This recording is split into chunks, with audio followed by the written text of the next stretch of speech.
And while our contestants tread wearily away, we'll cast our eyes on this week's reviews. Our theme this week is adventure games. First off, claustrophobic caverns crawling with creepies swamp the Nintendo in The Immortal. The Immortal is actually a very good game in its original incarnation. It still is a good game, and it has worked really quite well on the NES. I do like the adventure role-playing games, and this is certainly the best of its type on the Nintendo system. I think they've done a very good job of it, bearing in mind the limitations of the hardware. I mean, you know, you don't expect sort of multicolour graphics, but they work well, and it's a good game.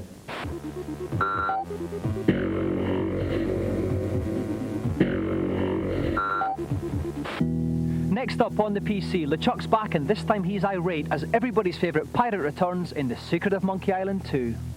The playability, it can't be beaten in my opinion. There's a lot of amusing text in there, and it's a very, very strong title indeed. It's funny, it sets a nice level of challenge, and it's very addictive. It's brilliant. This game is so brilliant that I want to run away with it and marry it.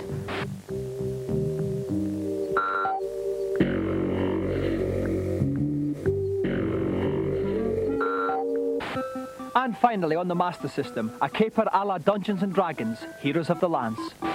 A good role-playing title, good, very sound graphically, a little lacking in the sound. I prefer something that's a bit more straightforward, and did find that Heroes of the Lance was really quite a specialist game. Frankly, it's a bit slow, and it might not have a mass market appeal.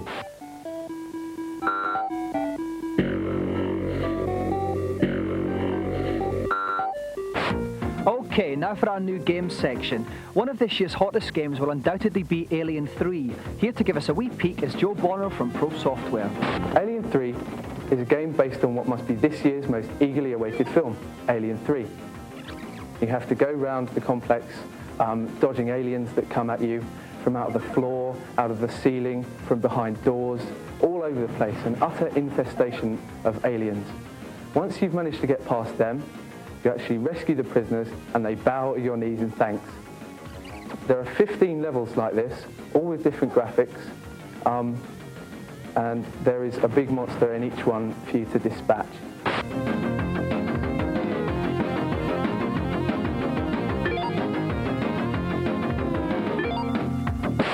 And finally, this week's special feature. These days, a computer game isn't worth nout unless it's accompanied by a funky soundtrack. So here's the top 5 in the GamesMaster Hit Parade. On a Mission from God at number 5 are the Blues Brothers with the theme from Peter Gunn.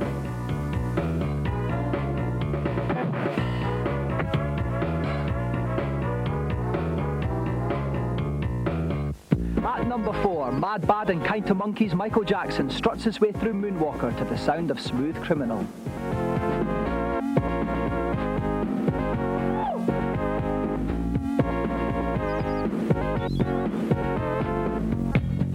Doing the Do at number 3 is Betty Boo with the theme from Magic Pockets.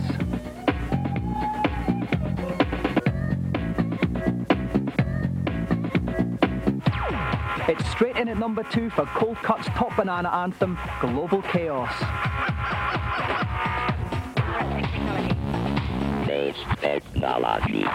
But sitting pretty at the top of the GamesMaster Pops are Bomb the Bass with the Megablast riff from Xenon 2.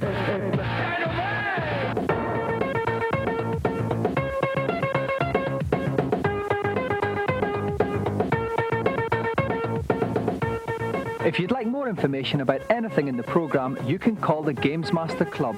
We'll give you the number at the end of the show.